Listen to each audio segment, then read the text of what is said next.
Hola, buenos días. Bueno, vamos a dar la clase de hoy, enfermedades exantemáticas en pediatría. Yo soy la doctora Caterina Miranda, pediatra infectóloga del Hospital José Domingo Doval. Primero, pues saber un poco de lo que son las definiciones de exantema en pediatría. Esta palabra proviene del griego exanteo, que significa floración hacia afuera. Las enfermedades exantemáticas pues son un conjunto de entidades clínicas que tienen un origen diverso y generalmente pueden ser de etiología infecciosa, cuya manifestación cardinal es una erupción cutánea difusa de aparición brusca constituido por distintos elementos. Sin embargo, siempre hay que recordar que las infecciones no son la única causa de exantema y pueden asociarse a síntomas variables y es muy frecuente en edades pediátricas. Dentro de las causas, como ya le comentaba, la mayoría son infecciosas, sin embargo existen otras causas. La principal causa infecciosa son las causas virales. Dentro de las más conocidas, el sarampión, varicela y robeola, pues que gracias a las estrategias de vacunación eh, ya cada día las vemos con menos frecuencia. Las dos enfermedades exantemáticas más frecuentes del mundo son el exantema súbito y los exantemas por enterovirus. Además de las causas infecciosas, pues otros tipos de infecciones, por ejemplo, infecciones bacterianas, algunas fúngicas, pueden producir también la aparición de exantema. Además, otras enfermedades no infecciosas, enfermedades sistémicas, como por ejemplo las enfermedades reumatoideas o autoinmunes, y también pueden ser secundarias a efectos adversos de fármacos. En cuanto a la historia, pues tradicionalmente se ha designado a los exantemas con un orden numérico que iba correspondiendo al orden de su descubrimiento. Esto realmente es nada más algo como histórico porque realmente esta clasificación pues ya muy poco se usa.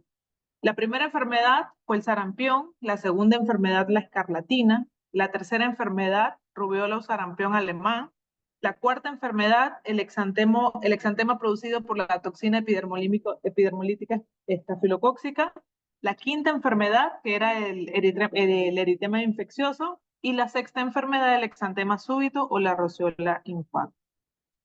Tenemos entonces que una vez que se presenta un exantema, es muy importante la historia clínica y el examen físico. A la hora de describir un exantema tenemos que tener en cuenta varias características. Primero, el tipo de lesión. Aquí hay que recordar cuáles son las lesiones elementales de dermatología, si es una mácula, si es una pápula, si es una vesícula, si es una pústula o si tiene costra.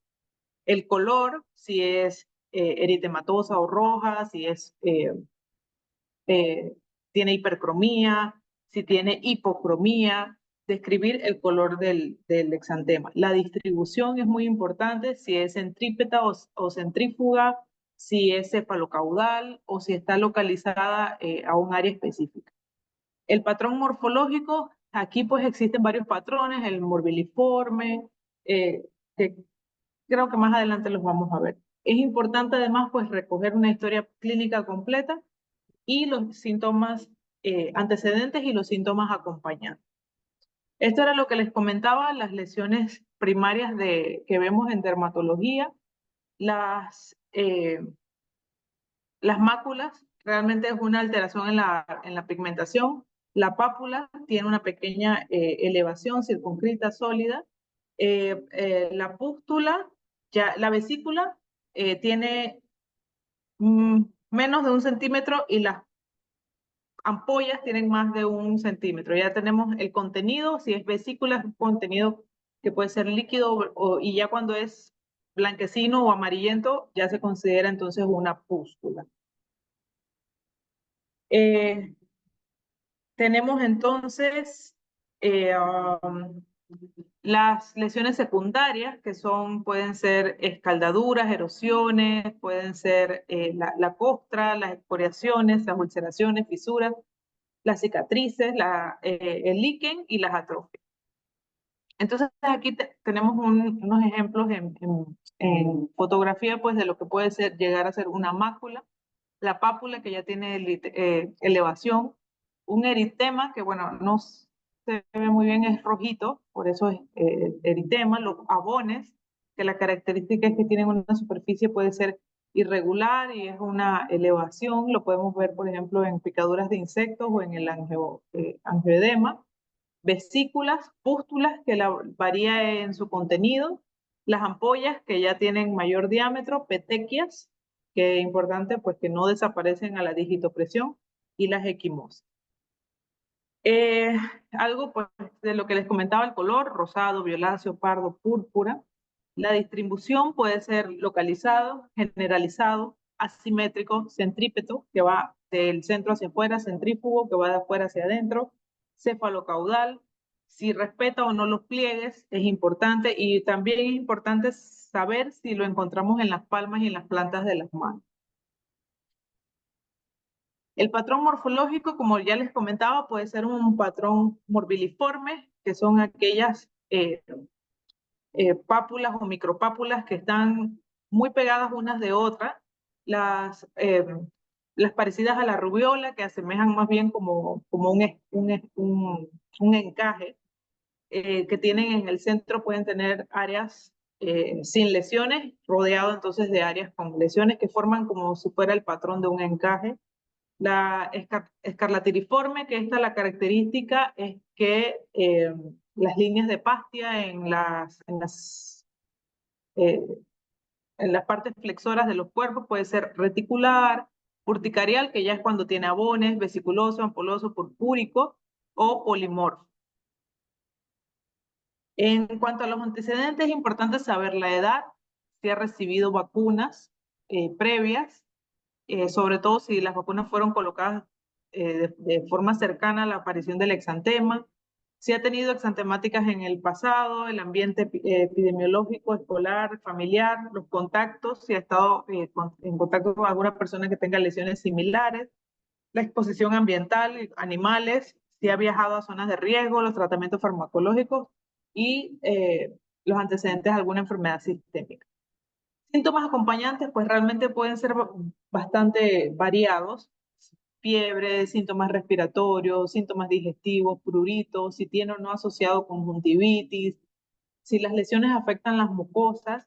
Aquí, pues para dar algunos ejemplos, eh, el exantema súbito se caracteriza porque primero aparece el exantema, no, primero aparece fiebre, fiebre, fiebre, el niño se brota y desaparece la fiebre. Entonces, al nosotros recoger el antecedente de cómo ha sido el desarrollo de la fiebre, podemos saber o no si se trataba de un exantema súbito. Vemos que el estado clínico del niño siempre es bueno y después de la fiebre, después que aparece el exantema, desaparece inmediatamente la fiebre.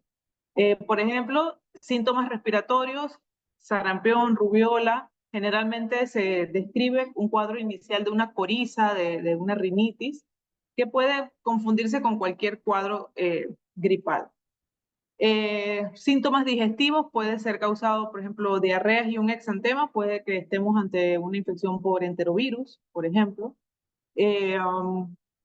Prurito muchas veces se asocia también a que la causa sea alérgica. Afectación ocular, por ejemplo, en el Kawasaki, tenemos que ver si el exantema tiene afectación ocular. Algunos virus como influenza o algunos síntomas, infecciones virales, gripales, pueden producir asociado además conjuntivitis. La afectación de las mucosas es muy importante también, por ejemplo, en el impétigo, vemos que las lesiones están muy cerca de los orificios de la boca, de la nariz. Eso es sugestivo, aparte de la costra, también si son lesiones que al final hacen costra, la costra color miel, eso es característico del impétigo. Si tiene acompañado faringoamigdalitis, adenopatía es muy importante, hepatoespleno, por ejemplo, un exantema morbiliforme, pongámosle, micropápulas, eritema, generalizado, que se acompañe de hepatoespleno y faringoamigdalitis, pues eso de lo primero que debemos pensar es una infección por Epstein-Barr virus, por ejemplo. Artralgias, artritis, aquí hay que tener cuidado de que no se trate de una enfermedad reumática que se esté manifestando de esa forma. Por ejemplo, infección por parvovirus en niños más grandes puede producir un exantema que es como como en forma de encaje, y la característica es que se puede acompañar de artritis o artralgia. Y a veces los niños presentan el exantema y cuando hacemos el interrogatorio, los padres han tenido un cuadro eh, esporádico de artralgias. Y eso puede ser una indicación de que el parvovirus pues, ha infectado al núcleo familiar. Edema, signos meningios, choques, sobre todo si vemos lesiones que tienen signo de Nikolsky positivo, o sea, que se desfacelan a la digitopresión, pues aquí evidentemente debemos pensar, y un niño con datos de choque, evidentemente debemos pensar que se trata de un estreptococo o un estafilococo, y algunos signos patognomónicos de algunas enfermedades que podemos ver más adelante. Esta es una tabla que compila la gran mayoría, pero no todas, las causas de exantema infeccioso. Las más comunes, como ya habíamos dicho, las virales, adenovirus, sarampión, rubiola, el exantema súbito, la fiebre del dengue también, las bacterianas, pues la escarlatina, el síndrome de shock tóxico, la fiebre tifoidea, la meningococcemia. Inicialmente puede tener un exantema, pero la característica de la meningococcemia son las petequias. Entonces hay que tener también mucha precaución y revisar bien a los pacientes, evaluar el exantema de cerca. Enfermedades sistémicas de origen, pues, que no se ha determinado muy bien, el Kawasaki, por ejemplo. Aquí es importante en Kawasaki, recuerden, se acompaña, por ejemplo, de eyección conjuntival bilateral no supurativa, y también pueden ser exantema o puede ser lesiones en manos y pies, puede ser edema o alguna otra lesión acompañada.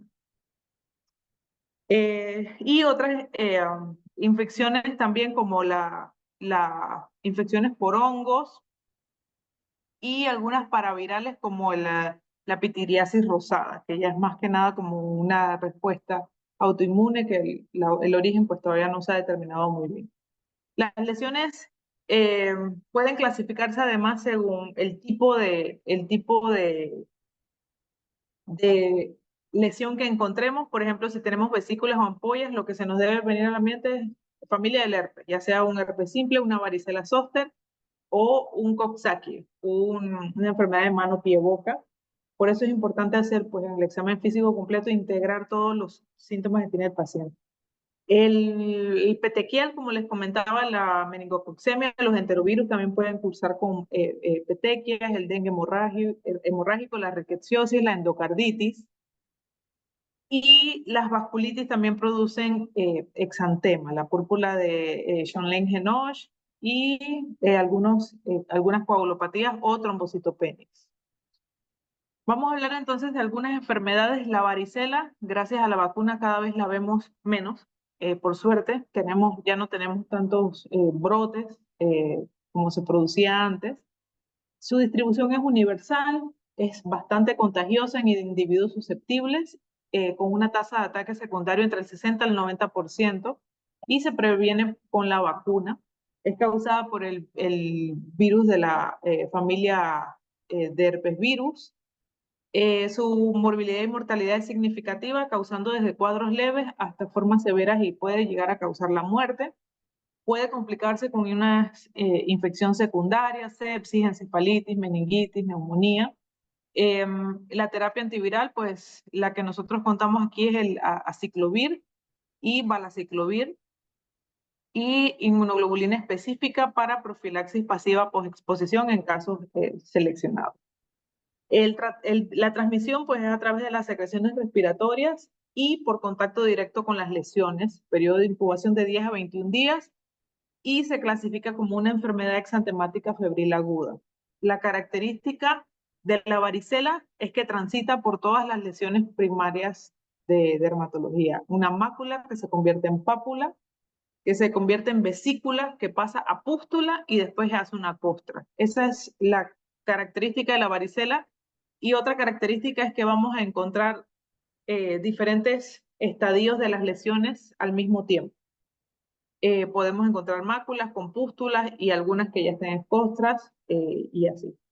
Se distribuye de forma generalizada, puede aparecer en el cuero cabelludo, en cara, tronco, inclusive en algunos pacientes puede llegar a afectar la mucosa. El sarampión, pues, nada más como para conocimiento pues general.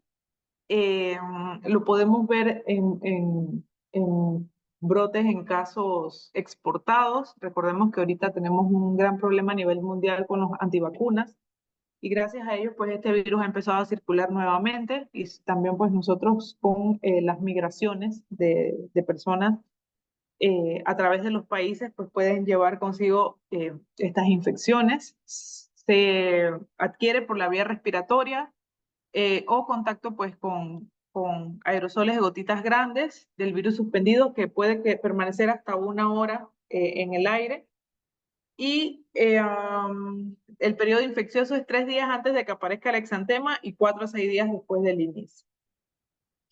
Es una enfermedad febril exantemática, se caracteriza por fiebre, un exantema que tiene la característica que tiene una descamación posterior, puede tener una conjuntivitis bilateral y 1 a 4 días antes de que aparezca el exantema aparecen las manchas de Koplik, que es un enantema. Un enantema son lesiones que aparecen en el paladar blando y pues es un signo patognomónico. Aquí vemos en la imagen de la derecha, sí, las manchas de Koplik, que son lesiones rojizas individuales que tienen en el centro un punto blanco.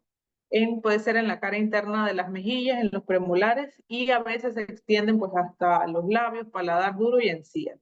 Y aquí esta es una imagen pues del exantema que produce el sarampión. Son lesiones maculopapulosas que se disemina en sentido descendente.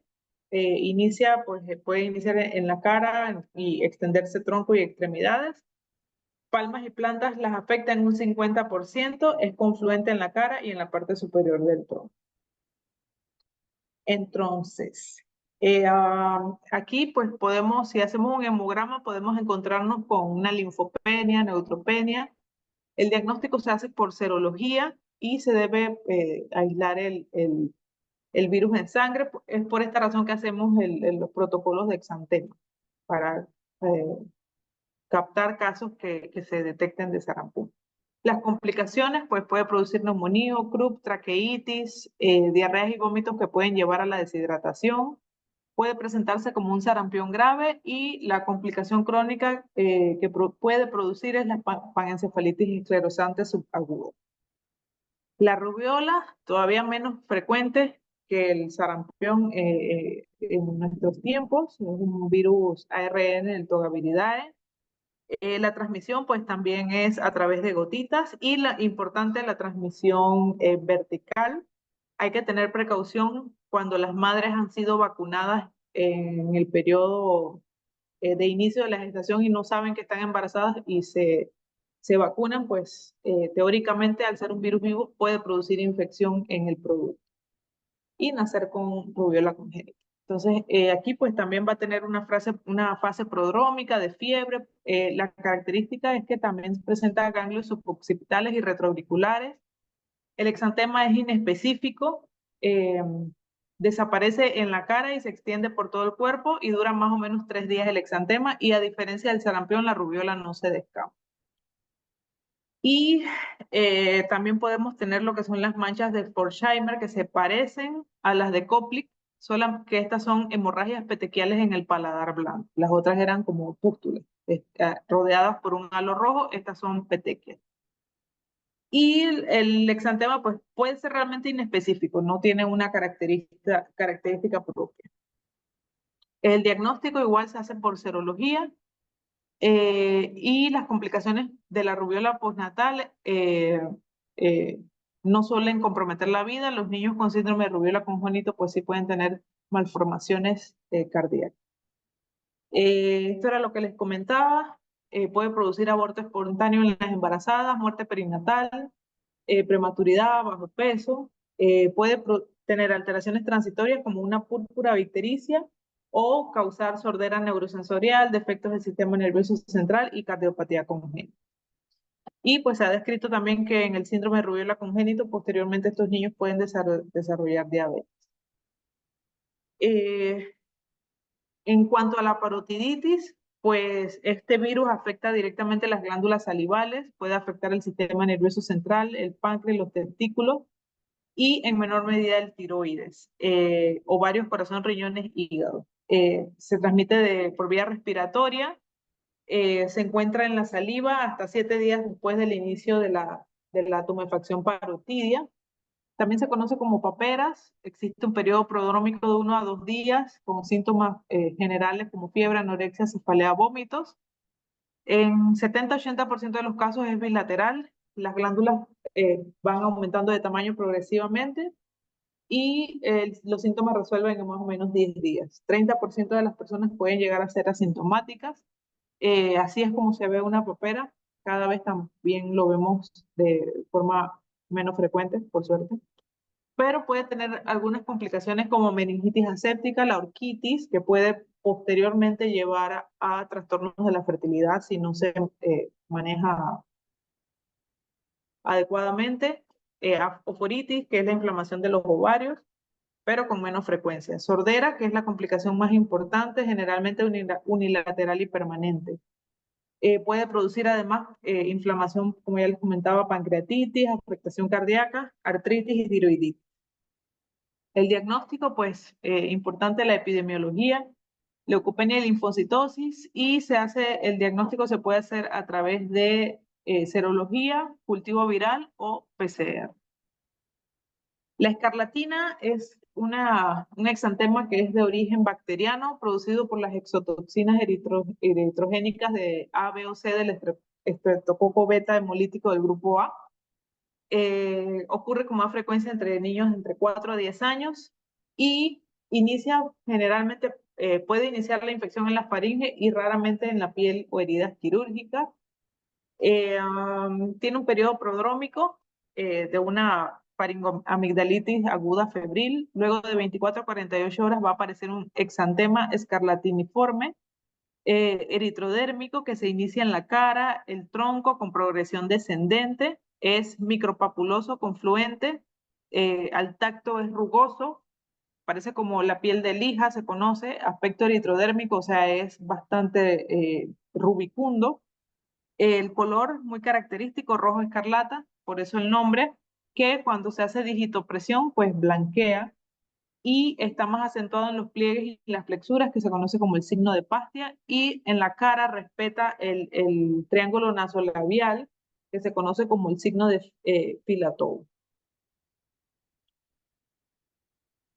Esto de pronto se podría confundir con el exantema del parvovirus, que es en las mejillas. Pero aquí hay que evaluar entonces precisamente que el exantema, si se encuentra en el resto del cuerpo, las líneas y las líneas de Pastia, que son estas líneas, que son como más hipercrómicas en la flexura.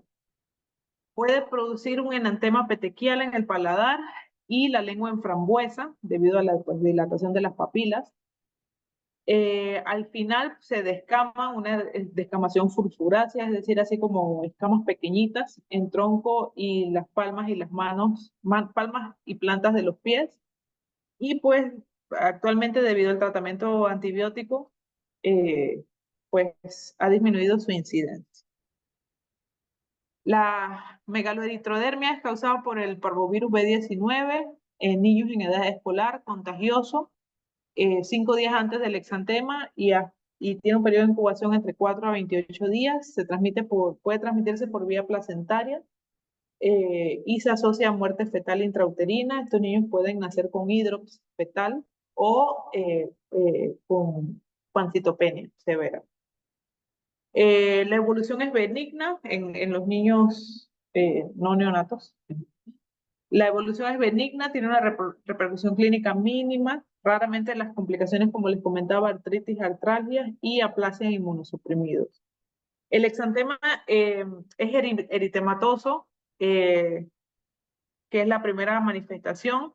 La fase inicial se caracteriza por la rubefacción facial que afecta a ambas mejillas, respetando la región perioral. Esto era lo que les comentaba, se conoce como el signo de la bofetada. Posteriormente, pues el exantema también se extiende hacia brazos, muslos, nalgas y respeta palmas y plantas. Es reticular y festoneado y puede tener prurito en algunos en algunos pacientes. Ven que es como un encaje, como si se dibujara un encaje. Y la tercera fase, que puede durar hasta más de un mes, resuelve de forma espontánea y no se descama, a diferencia de la escarlatina que sí se descama, pero aparece y desaparece. Esto es importante porque a veces estos niños recurren a este exantema y vuelven a la consulta y reconsultan y reconsultan, y puede ser una secuela del parvovirus. Ese exantema puede permanecer así un mes, inclusive hasta 2, 3 meses, que el exantema se quita y regresa, se quita y regresa.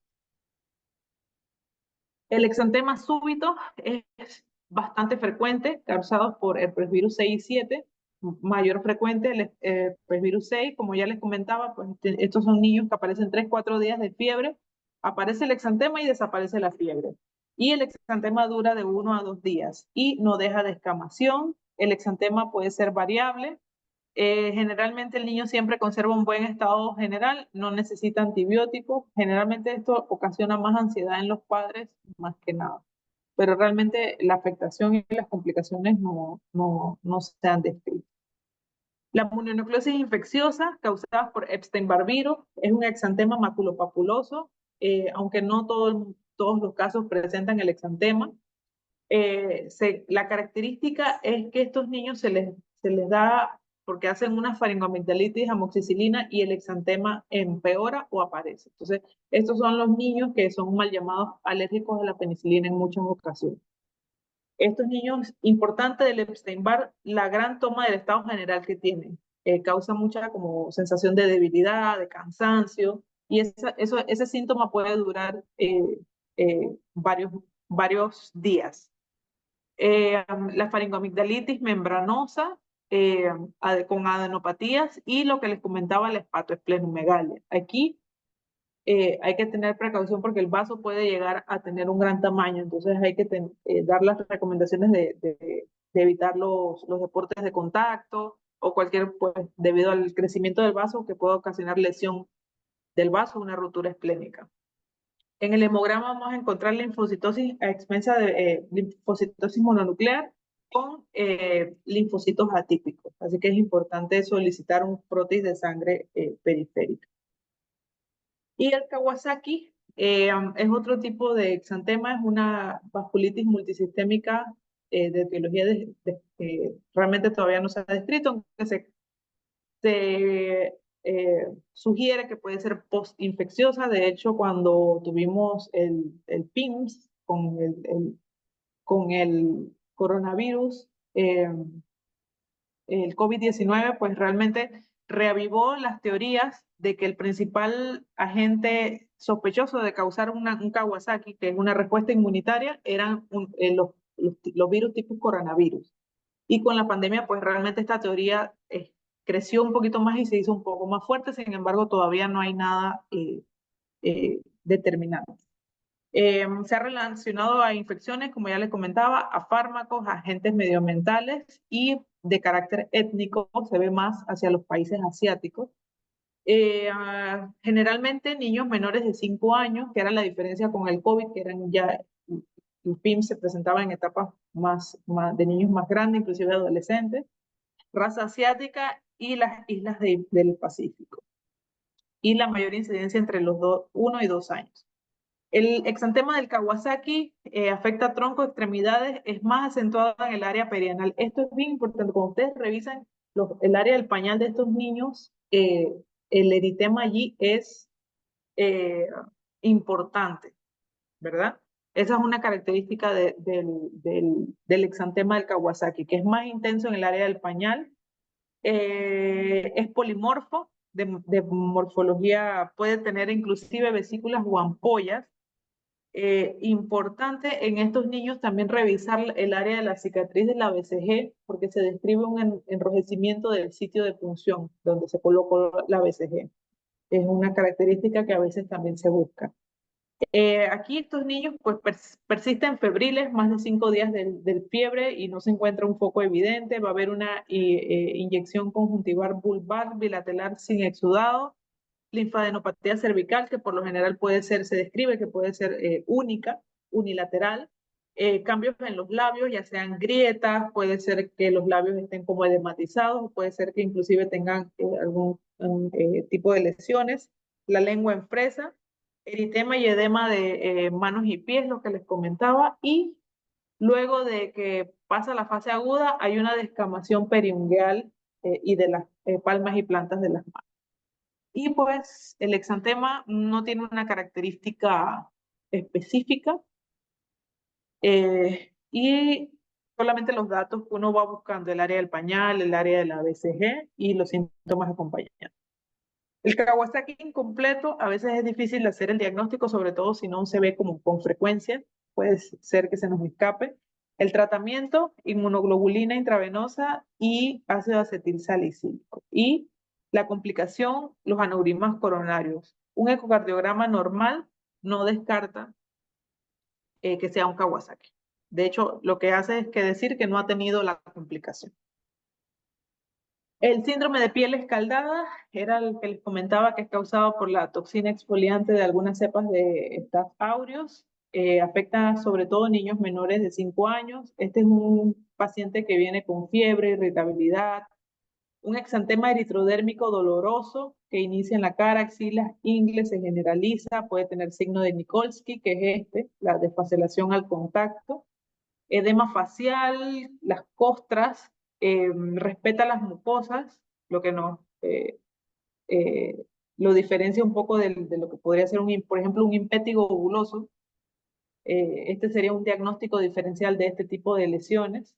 Y aquí, pues, evidentemente, el estado general del niño puede ser no tan bueno, puede lucir tóxico, inclusive llegar con datos de choque.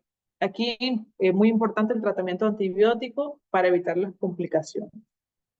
Estos niños pueden avanzar hacia un síndrome de shock tóxico, ya sea por toxinas del estreptococo o estafilococo. Aquí va a haber una eritrodermia difusa, más intensa en los pliegues, un niño fiebre, hipotensión, afectación grave. Va a haber una descamación periférica. Importante, estos niños se manejan como grandes quemados por las lesiones de pérdida de la superficie de continuidad que tiene la piel. Importante el inicio temprano de antibióticos, y si se sospecha que sea un síndrome de shock tóxico por toxinas, pues se recomienda adicionar al tratamiento clindamicina. Bueno, eso era lo que les traía acerca de los exantemas